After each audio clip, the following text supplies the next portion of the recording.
Hello and welcome to the Arsenal Way. Back again with you guys for another episode of our Arsenal Agenda series. I'm joined by Chris. How you doing, mate? You good? You well? Yeah, I'm not too bad. Thank you, TC. I hope you're well. Hope obviously everyone tuning in is good as well. And looking forward to diving into some topics this morning. Indeed. Plenty to discuss. Of course, we do these shows every morning, Monday to Friday, 10 a.m. So we've not been live since Friday, last week. And it means that we haven't had a chance to discuss the battering of Chelsea Football Club, which was very enjoyable indeed. Did you manage to stay up to watch it or did you catch up?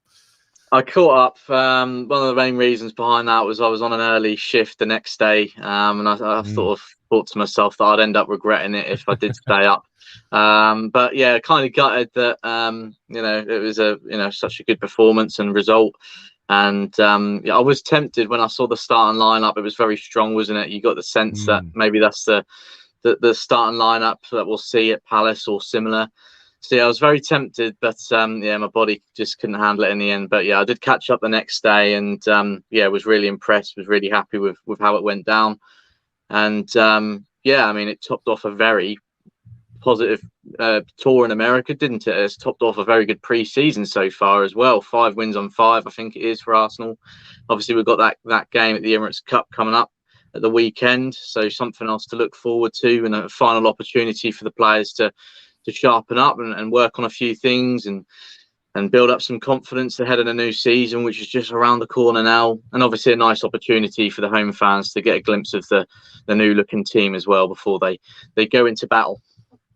Absolutely. I think it was a game, obviously, that we can't read loads into. You're going to sit there and go, wow, we're on our way to a title challenge next season. No, it's obviously the reality of the situation is it's a preparation fixture. But I think what we did see was the commitment from the boys in what is, as we said, a pre-season game. To see that level of intensity, to see that level of commitment in one of these games is really encouraging. And to see that lacking in one of our potential rivals next season is a good thing. And certainly that this Arsenal team have got their head screwed on. They know what they want. They know that we're going to go into the game against Crystal Palace in less than 2 weeks' time now, fully gunning towards trying to get maximum points for what we want to achieve. Some of the standout performances, Zinchenko, of course, got his debut. What did you make of what he put onto the field?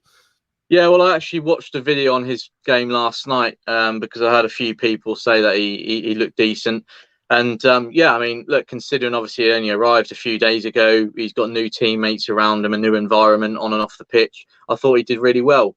You could see, how comfortable he is on the ball. I saw a couple of clips of him beating some Chelsea players and getting past them. Obviously comfortable passing wise as well. Tried to have a couple of attempts at goal. He got himself in some good positions, but they were obviously ultimately blocked by the defenders in the end. Overall pretty good. I'm sure we'll see more of that later down the line. I'm sure we'll see more from him later down the line as well when he gets more minutes, when he's playing more. One thing I did notice, and it's not really a surprise because he did it at City all the time, was when he is on the left-hand side or operating from that left-back position, you do see him drop into the left side of midfield a lot more in attack. And I suppose maybe that's just it will add something different. He's an extra option in that position now when we are on the attack, and he can fill in there. We know the attacking quality that he has because obviously he's naturally a number 10. That's where he started off his career. Just obviously really looking forward to seeing how he slots in for us, whether that's at left back, whether that's in centre midfield. We know the quality that he possesses. We know the winning mentality that he'll bring to the team as well. And he just seems like a great guy, doesn't he? So I think another great addition to the team. And early signs looking positive, and looking forward to seeing more of him. Absolutely. I think that we've got a real good player in him, someone obviously who is at 25 years of age, going to be moving into their prime years and has got all of the possibilities to become an Arsenal starter and compete for both a left-back position and a central midfield role as well, which is what we want to see. We want to see the option of both of those positions being filled by him because he is versatile enough to play both of those positions. Now, the back four was obviously made up as well by Ben White playing at right-back. Tomiyasu is out currently, and could even be missing for the first game of the season. Cedric came on in the second half, and he had a brilliant assist for Lokonga's goal. I mean, an amazing cross for that one. But there's part of me, Chris, that feels like that back five that started that game could be the back five, including the keeper, that we see start against Crystal Palace on the first day of the season. What do you think? Yeah, I tend to agree with you there. I think, in terms of the starting lineup overall, there was a lot of players that I can see starting at Palace. And yeah, I mean, look, we know with Ben White at right back, he's played there numerous times. He did so for Brighton. He has filled in there for us before as well. And overall, he's comfortable there. It's a position he's fairly familiar with. Obviously, he's right-footed anyway, so he can sort of comfortably operate down that side. Even when he is at centre back, we've seen times where he's sort of pushed into midfield with the ball. He looks to progress play. And he's fairly quick as well. He likes to make runs down that right hand side, and yeah, I mean, he did okay there. Obviously, in an ideal world, I think it's nice to have Tomiyasu in the team, because he's just on another planet when he is in that right back position. Obviously, that is his natural position, but he's so comfortable in possession, out of possession, both attacking and defensively as well. I think he's just more overall more of a complete right back. That especially in times last season, we missed his presence there, absolutely. So the sooner he can get back fit and ready to be involved, the better, because it would be really nice just for him to have some consistency now, to get minutes regularly in an Arsenal shirt, and to get back to the top of his game again, because obviously he's struggled with injury, and it has hindered his progress, I would say, in some capacity, and obviously the consistency with game time. But it's a massive shame, because when he has been fit and when he's been playing, he's looked sharp. He's looked really, really solid at the back for us. We know he likes to get forward as well. He's comfortable in possession, and like I say, you just have that added sense of security when he's in the team, because of how complete he is. And yeah, I think obviously he's been a huge miss for us when he's been out of the team. And like I say, if he can, continue working on his fitness, it looks as if he's maybe moving in the right direction, slowly but surely. Then hopefully he'll be back in the team sooner rather than later. And obviously that will allow Ben White to play in his favourite position. Or like I say, we've been speaking about William Saliba over the last few weeks. He's an extra option there now for us as well. It's going to be an interesting little battle, I think, between him and Ben White for that right centre-back position. Been really impressed with Saliba over the last couple of games. Obviously, what's going in his favour at the moment is Ben White has had a bit of a knock, so Saliba's maybe had more of an opportunity that's gone in his favour, like I say. But Ben White's very much still in the frame. We know he matches the Arteta's style of play in terms of playing out from the back. He's obviously formed a solid partnership with Gabriel already last season. So, it'll be interesting to see how them two get on. But, it's just nice to have some competition there, isn't it?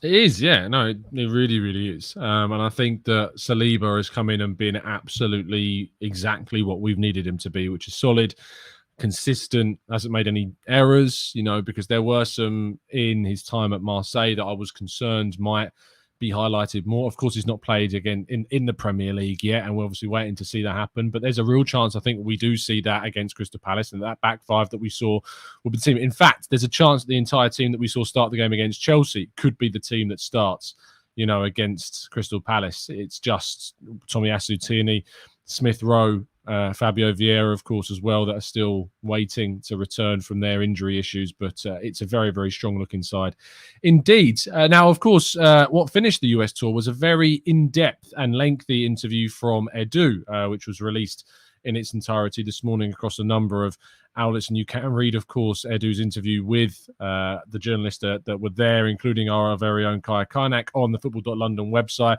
You can also see some of that interview on the Arsenal Way as well. A small clip of the interview has been uploaded to the channel, so you can also check that out there. But what is interesting, I think, about a lot of what he talks about is, the ambition that there is. He was kind of asked about the Champions League and if that's the target to qualify. And he was basically like, no, our target is to do more than that. We can't just be a side that finishes in the top four or is aiming for top four. We need to be a side that is aiming for the top, not the top four. And I think that should definitely give fans encouragement about what the plan and the process is with this club. Yeah, absolutely. I mean, if there's one word you could use to sum up Edu in recent weeks and months, it would be refreshing, because he's doing more interviews. Obviously, it's probably no surprise with it being pre-season and the transfer window is open. And obviously, we've been in tour in America, so he was over there. But, you know, what he's come out and said, you know, the right words, really. And certainly so far this window, you can't fault his work behind the scenes, along with the rest of the recruitment team and Mikel Arteta. You know, that's one thing I like as well, is that every time he's been asked about the transfer business that they've done so far, you know, he's saying it's not just me, it's not an Edu signing, it's not an Arteta signing, it's an Arsenal signing. And you know, that's nice to hear, because sometimes it's easy to forget, isn't it, that there's lots more people behind the scenes actually putting in the work as well, alongside Edu and Arteta. But look, you know, I've been impressed with what he's had to say, and I think this is something that every Arsenal fan can relate to, and the frustration that it's been all talk but not much action in recent years. But finally, certainly last summer, it was the start of it, in my opinion. We've carried it on into this summer, a start of a new transfer policy, a fresh approach, new ideas, a more ambitious approach, I think, as well, especially when you look at the addition of Martin Odegaard last summer. And you know, obviously Zinchenko and Gabriel Jesus this summer. You know, signings that can take us to the next level, and will take us to the next level, on top of obviously the young talent that we've acquired as well. I think a lot of people are sleeping on Fabio Vieira from this summer as well. I'm really excited to see him in action. Obviously, been quite an unfortunate start to his Arsenal career with injury, but he's making progress. Sounds as if he'll be in training with the team very soon. And yeah, I think, you know, obviously really impressed in Portugal last season, was a standout. So again, I think he'll improve us. And one thing Edu's been very clear about in his interviews is that the door is still open for more incomings, and obviously that's exciting. But again, you know, it reiterates the ambitious approach that the club is taking. Obviously, it sort of collides with what you were saying just then about what Arteta was, Edu was mentioning about being ambitious, wanting more than just the top four. We want to be, of course, in the Champions League, but we want to be pushing for trophies. We want to be pushing for titles in the future as well. And he also said, I think, didn't he, about, okay, you have Man City and Liverpool that are, you know, very, very far ahead at the moment, but just because they are, it doesn't mean that Arsenal should sit back and accept that. And again, that's the right approach to take. They may be, you know, miles ahead of us right now in terms of progress and quality and where they're at in obviously the competitions, but Arsenal should, you know, envisaged being a Liverpool, being a Man City. You know, that's where they need to be. They used to be a Man City and Liverpool, didn't they? I mean, we had an invincible squad, for crying out loud. We were one of the best teams in the world. And now it's about rebuilding what we have now and looking to the future and trying to get there once more. You know, okay, there's still a lot of work to be done. I think we can all accept that.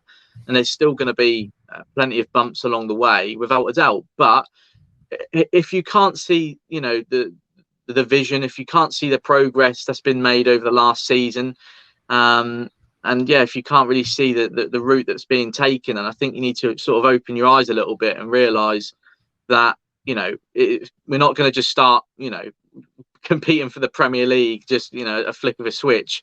It is an awful lot of work to be put in before that, and in order to get there. So I think that's certainly what Arteta and Edu are looking to do. And the transfer business over the last two windows certainly head in that direction. So the future's looking bright, TC. I think that's the only thing I can say at the minute. Like I said a minute ago, there'll still be bumpy roads ahead. There'll still be questions asked. There'll still be bad days. But every football club has them, and especially when you're one of the youngest in the Premier League, and especially when so many changes are happening around it as well. But you can't sit here and say that those changes weren't needed, because they absolutely were. And it's just nice to get a bit more clarity from the Arsenal board and from the hierarchy. And it's finally good to see the money being spent. Yeah, absolutely. And I think that we've asked a long time for money to be spent. Money has been spent at Arsenal. It's just about how that money has been spent. And that's been the big issue I think a lot of us Arsenal fans have had with it.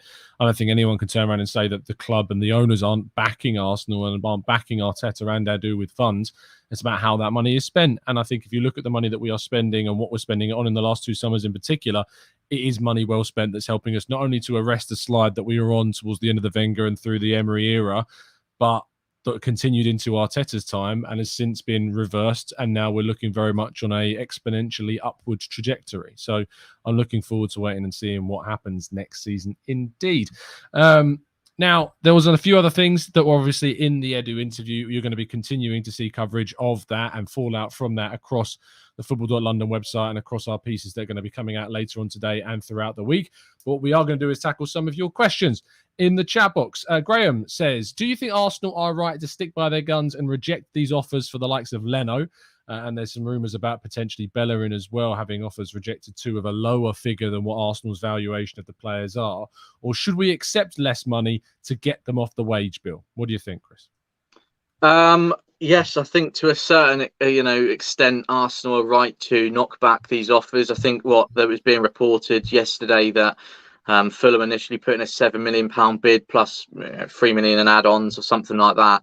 For me, okay, he hasn't been playing an awful lot recently, but Bernd Leno is still a top quality goalkeeper who can save you from, or prevent you from losing points in matches and can keep you in the game. He's done that so many times at Arsenal, made some tremendous saves that have kept us in the game and saved our backside. So also a German international. And just a very, very good, solid goalkeeper that will be a massive upgrade on what they already have. And I just think that sort of figure, £7 million, is nowhere near good enough. I've seen figures flying around about Arsenal wanting at least £15 million, something around that sort of area. For me, that would signify good business, and that is certainly in the direction where we need to be looking at. Look, whether it's with Torreira, obviously, there's been teams sort of trying to get him on the cheap. Hector Bellerin with Real Betis, we know about as well. It's not ideal, and of course the club has every right to hold out for as much as possible. But there is a risk in doing that, and that, of course, is teams moving on, the players becoming unhappy about it. So there's always a risk of upsetting people and not actually getting what you want at all, and then you're left with a player that doesn't want to be there and is unhappy with how you've handled the situation. So it's very. I mean, Edu touched on it, didn't he, in the interview? He said it's very difficult to sell players sometimes and get what you want. But it is part of their job. Although I'm sure buying players and doing that side of things is exciting, it's ultimately left Arsenal with 5 new faces through the door. We're needing to offload now, and that's going to be the sort of priority for Edu and the recruitment team and the rest of the guys behind the scenes. Obviously it's just part of the job, and now that's something they're going to have to deal with. And I'm sure it's tricky to keep everyone happy. But look, there's still plenty of time left, I guess, isn't there, to find solutions for lots of different futures. There's so many players in this team that are maybe wanting to move away. So look, all we can do is just keep our fingers crossed and hope that there's solutions found over the next few days and weeks, because of course it can also have an impact on our remaining sort of business on the incomings front as well, can't it? So hopefully we can get as much as we can, but of course Arsenal will be wary that there's also a risk to it as well. Yeah, Gunnar Jake says, hey guys, would you take the money for Leno or hold or miss the chance of letting move on? I think, as Chris said there, we need to, at this point in the window, we can ask for a certain amount of money. If it gets towards the end of the window and we've not yet moved him on, then that's when you start lowering the price. It's just part and parcel of what happens during a transfer window. I think that eventually Leno will move on.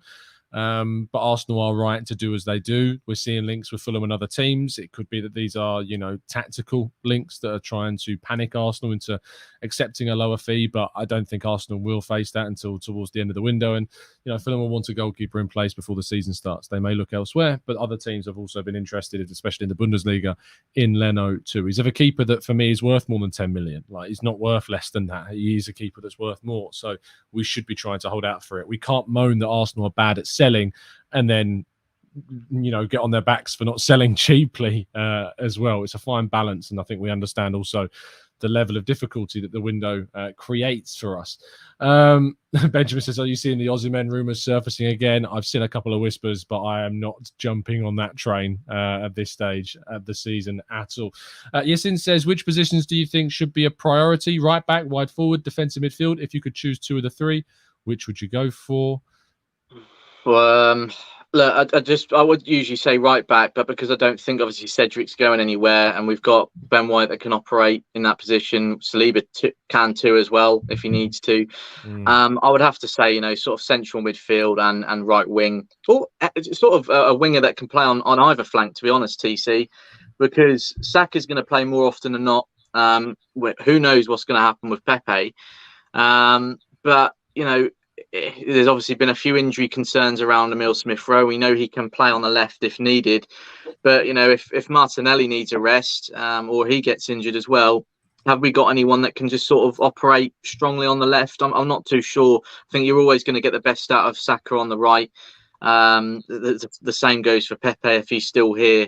So ideally a winger that can comfortably play on either flank for me would be ideal. And just to throw a name in there, I'm a big fan, as you'll know, of the name I've mentioned before on here, Cody Gakpo. Obviously he's being linked with us at the moment in some reports, in the Dutch reports, and we do have an understanding at football.london that there is interest there.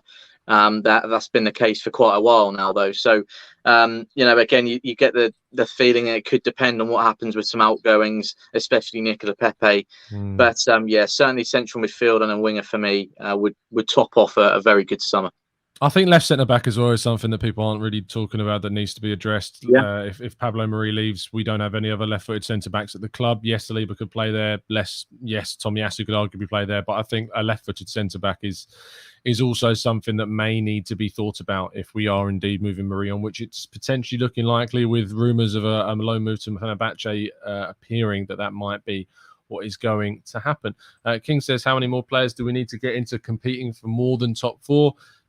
I think the squad that we have right now is capable of, competing for the top four. But I think if we want to keep pushing on and improving, we need to add a couple more players to the team this summer. I hope that we do that.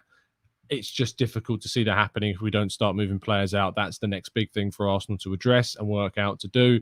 And I think that's probably why you might see potential incomings go a little bit quiet for the moment whilst Arsenal try and move on players that needs to be moved on from the team. Chris, to kind of finish off the show, how frustrated would you be if we start the season with the current squad we have now and we don't bring any players in before the season starts? Not overly frustrated, to be honest. I think we're in a much better place than where we were. We've improved, obviously, going forward. Gabriel Jesus has looked absolutely outstanding in pre-season.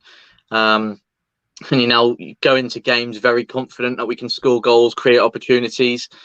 And obviously the addition of Zinchenko, again, I think he'll prove it to be a very, very crucial player for us, whether he's at left back or, how many sort of worries has there been when Kieran Tierney's out of the side and we're having to see Nuno Tavares start? No disrespect to him, but we know, he's not the complete package at the minute. He's still got a lot of things to improve on.